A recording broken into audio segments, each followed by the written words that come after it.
2021년 6월 11일 큐티 말씀입니다. 역대하 35장 20절로 27절입니다. 이 모든 일 후 곧 요시야가 성전을 정돈하기를 마친 후에 애굽 왕 느고가 유브라데 강가에 갈그미스를 치러 올라왔으므로 요시야가 나가서 방비하였더니 느고가 요시야에게 사신을 보내어 이르되 유다 왕이여 내가 그대와 무슨 관계가 있느냐? 내가 오늘 그대를 치려는 것이 아니요 나와 더불어 싸우는 족속을 치려는 것이라. 하나님이 나에게 명령하사 속히 하라 하셨은즉 하나님이 나와 함께 계시니 그대는 하나님을 거스르지 말라 그대를 멸하실까 하노라 하나. 요시야가 몸을 돌이켜 떠나기를 싫어하고 오히려 변장하고 그와 싸우고자 하여 하나님의 입에서 나온 느고의 말을 듣지 아니하고 무깃도 골짜기에 이르러 싸울 때에 활 쏘는 자가 요시야 왕을 쏜지라. 왕이 그의 신하들에게 이르되 내가 중상을 입었으니 나를 도와 나가게 하라. 그 부하들이 그를 병거에서 내리게 하고 그의 버금 병거에 태워 예루살렘에 이른 후에 그가 죽으니 그의 조상들의 묘실에 장사되니라. 온 유다와 예루살렘 사람들이 요시야를 슬퍼하고 예레미야는 그를 위하여 애가를 지었으며 모든 노래하는 남자들과 여자들은 요시야를 슬피 노래하니 이스라엘의 규례가 있어 오늘까지 이르렀으며 그 가사는 애가 중에 기록되었더라.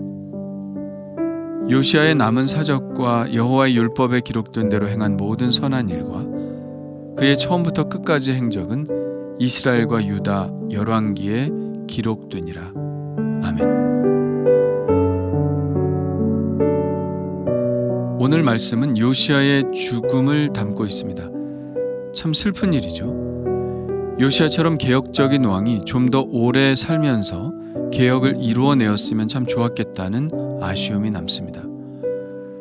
그러나 당시의 국제 정세는 매우 급박하게 돌아가고 있었고 요시야도 이 정세들에 반응했어야 했죠. 성경에는 요시야의 종교적인 개혁을 많이 다루고 있는데요. 사실 요시야는 팔레스타인 지역의 지배력을 매우 강화했던 왕이었습니다. 요시야가 산당을 부수고 바알의 제단들을 없애버릴 때 그 범위는 유다 지역뿐만 아니라 북이스라엘 지역인 에브라임과 므낫세를 넘어서 납달리 지역까지 미쳤죠. 그 이야기는 아수르가 힘이 빠진 틈을 타 다윗 왕국을 부활시키려 했다는 것을 의미합니다.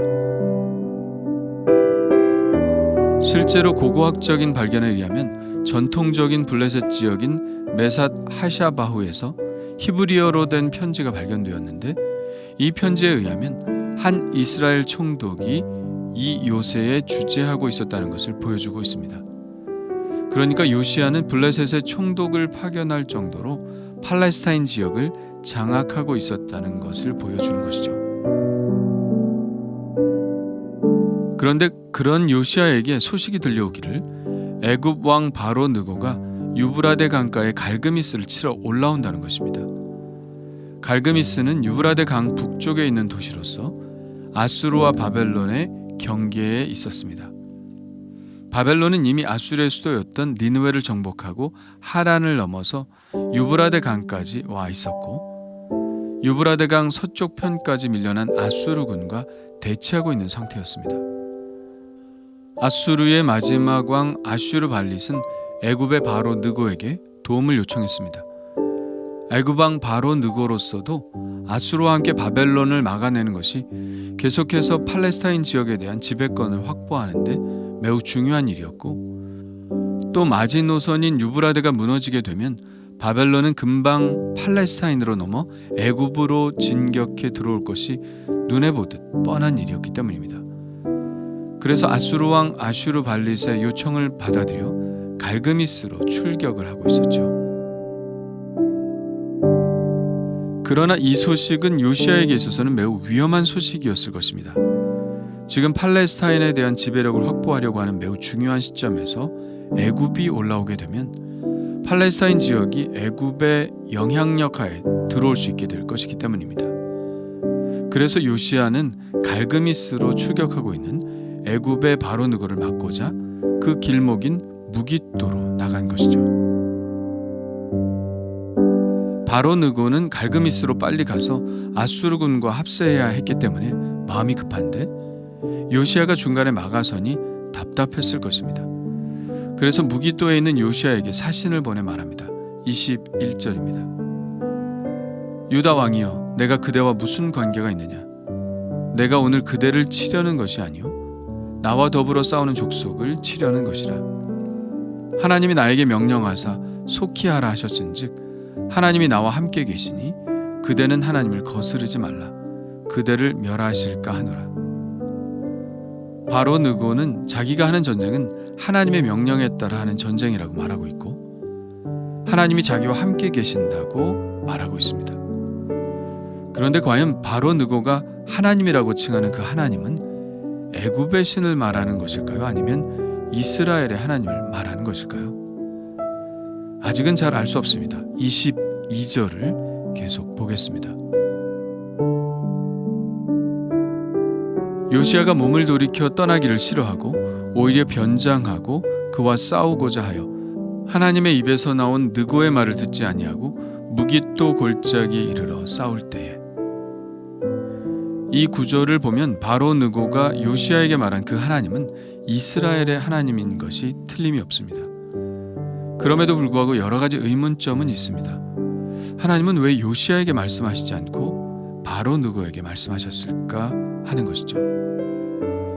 이렇게 생각할 수는 있겠습니다. 요시야가 하나님께 묻지 않았기 때문일 수 있다는 것이죠. 요시야는 그저 영토를 지켜야겠다는 마음에 그동안 자신이 넓혀왔던 영토를 바로 느고가 침범하지 못하게 하겠다는 일념으로 무조건 전쟁에 나갔을 수도 있습니다.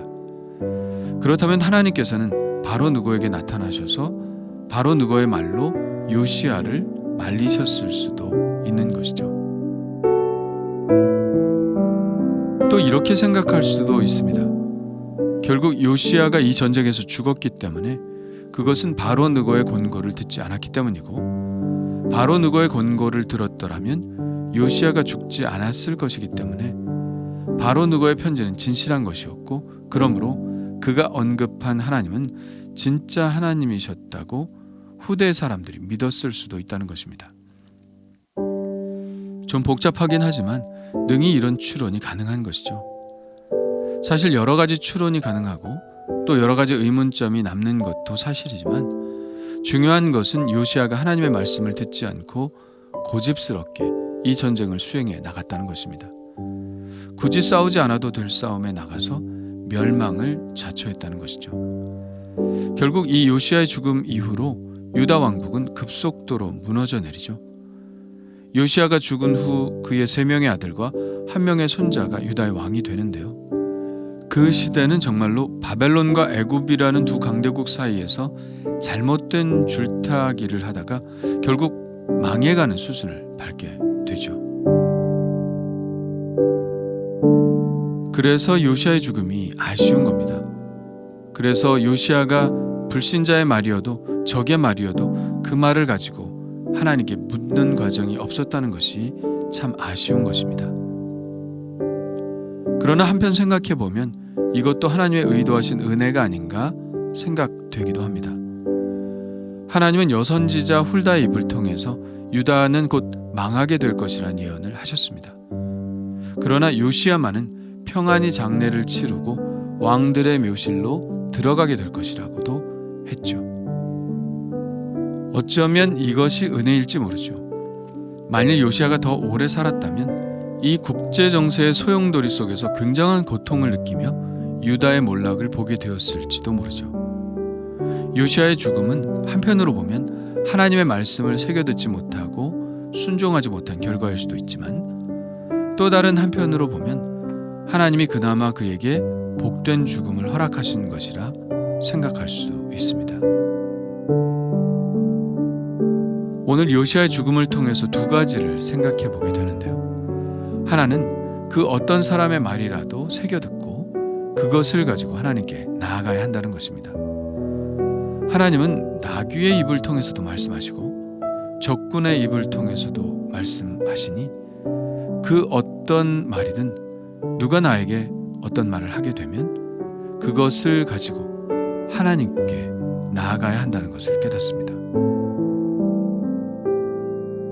그리고 두 번째는 그럼에도 불구하고 하나님께서는 우리에게 은혜를 베푸신다는 사실을 믿어야 한다는 것이죠.